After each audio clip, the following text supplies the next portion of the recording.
बहुत बड़ा काफिला दर्शकों का और स्वागत करते हुए जगह जगह पे ब्रजेंद्र सिंह का फूल मालाओं से।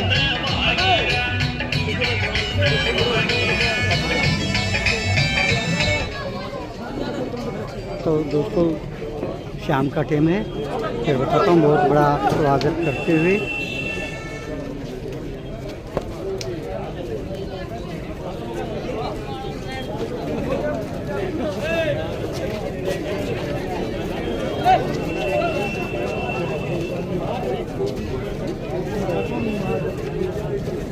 कांग्रेस पार्टी जिंदाबाद, राहुल गांधी जिंदाबाद, भाई विजेंद्र सिंह जिंदाबाद, चौधरी वीरेंद्र सिंह जिंदाबाद, चौधरी छोटू राम अमर रहे, चौधरी छोटू राम अमर रहे, भाई ब्रजेंद्र जिंदाबाद, जिंदाबाद जिंदाबाद, भाई ब्रजेंद्र जिंदाबाद, जिंदाबाद जिंदाबाद, चौधरी वीरेंद्र सिंह जिंदाबाद, जिंदाबाद जिंदाबाद, चौधरी वीरेंद्र सिंह जिंदाबाद, जिंदाबाद जिंदाबाद, भाई ब्रजेंद्र जिंदाबाद, जिंदाबाद। बता दो उनको भाई, ले लेंगे कहाँ अंकल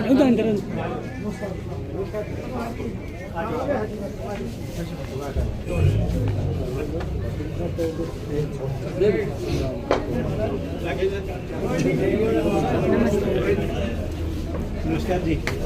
नमस्कार जी।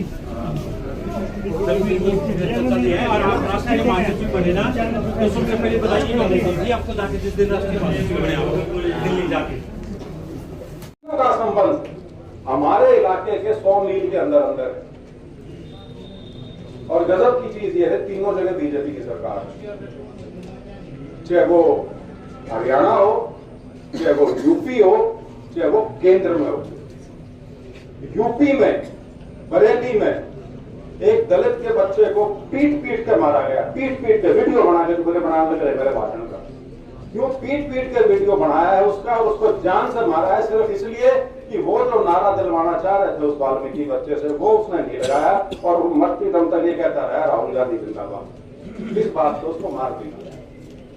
इसके एक हफ्ते बाद दूसरी घटना क्या घटती है, पहली बार हुआ है, अगर किसी की जानकारी न हो तो बता दियो, हो सकता है मेरे को ना पता हो।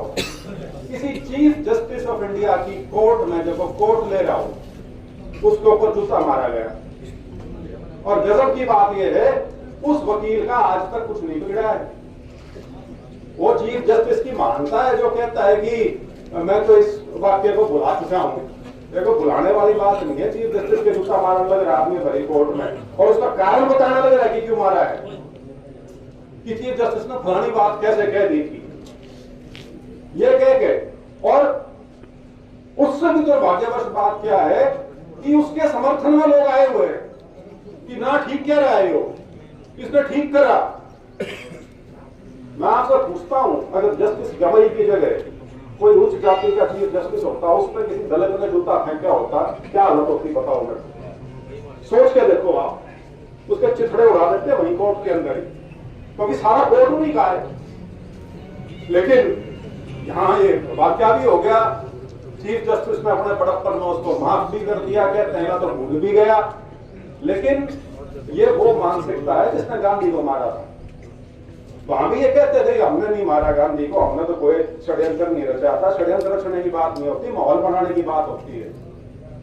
छत्तीसगढ़ से पैदा हो जाते हैं, ये वही सिस्टम बना हुआ है। ये वो जो वाल्मीकि के बच्चे को मारा है बरेली में, उन्होंने क्या कहा है, हम बाबा के लोग हैं।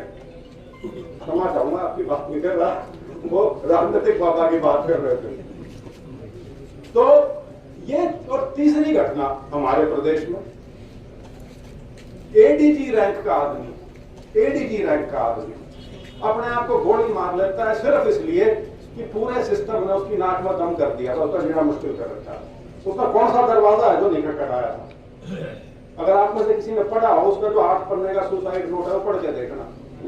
तो कोई 1 या 2 दिन या 1 महीने या 1 साल की घटना नहीं है, वो कई साल का ब्यौरा लिखा है उसमें कि मेरे साथ फलाने टाइम ये बनी, तिगड़े टाइम ये बनी, मेरी ये चीज थी, मेरे को ये नहीं दी। यहां तक कहा है कि मेरे पिताजी की मृत्यु हुई थी वहां जाने की भी छुट्टी नहीं दी थी मेरे को। कौन सी चीज है जो इस चीज को मान्यता दे सकती है कि आदमी का बाप मर रहा और उसको छुट्टी ना मिले? उन्होंने अपने सुसाइड नोट में इस चीज का हवाला किया है। तो ये घटनाएं हमारे सामने है, उसके बावजूद भी बीजेपी किसी तरह से लोगों को पता नहीं बहला लेती है, फुसला लेती है, या कौन सा प्रचार तंत्र ले रहे हैं कि लोगों के बात अभी भी पूरी समझ में नहीं आती। समझ में आनी शुरू हुई थी। जून 2024 का जो लोकसभा का चुनाव था उसमें बहुत बड़ा संकेत मिला था कि लोगों को बात समझ में आ गई। खासतौर पर गरीब आदमी को जरूर समझ में आ गई थी, क्योंकि संविधान खतरे में था। इसकी ये बात अंदर तक घर कर गई थी। लेकिन अब तीसरी बार सरकार आ रही है, प्रदेश में भी और देश में भी, और अब जिस तरह का खेल चल रहा है उसको यदि समय रहते हम समझ लेंगे तो हमारा लोकतंत्र भी बचा रहेगा, संविधान भी बचा रहेगा। नहीं तो हम एक ऐसी व्यवस्था की तरफ जा रहे हैं जहां पे ना तो आपके वोट की हैसियत रहेगी, वोट की हैसियत नहीं रही तो आपकी और मेरी हैसियत अपने आप खत्म हो जाएगी गलतफहमी में मत रहना। फिर वो जो सारी सत्ता है वो सिर्फ कुछ लोगों की, जिनके पीछे बहुत। तो मैं तो यही शब्द आपसे बस साझा करना चाहता था, और इस उम्मीद के साथ कि जिस प्रकार का समर्थन हमें लोगों से पिछले 9-10 दिन में मिला है, ये आगे भी मिलता रहे, क्योंकि बहुत लंबा सफर है हमारा। आज तो ये 4.5 हल्के हमारे हुए, 4 और जुलाने का आज का पहला दिन है, चल भी जुलाने में है। पूरे 90 के 90 हल्कों में जाना है, करीब 3000 किलोमीटर की ये यात्रा है। तो आप लोगों की तरफ से अगर हमें हौसला मिलता रहेगा, आपका आशीर्वाद मिलता रहेगा, तो हम मजबूती से आगे बढ़ते रहेंगे और अपना संदेश लोगों के बीच में ले जाते रहेंगे। और ये उम्मीद रखेंगे कि कोई माने ना माने, लेकिन कम से कम इस बात की चर्चा तो समाज के अंदर शुरू हो जाए कि जो हो रहा है वो ठीक हो रहा है या नहीं हो रहा है। आप सबका बहुत बहुत धन्यवाद।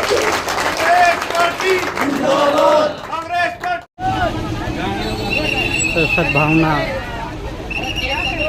यात्रा और ब्रजेंद्र सिंह मिलते हुए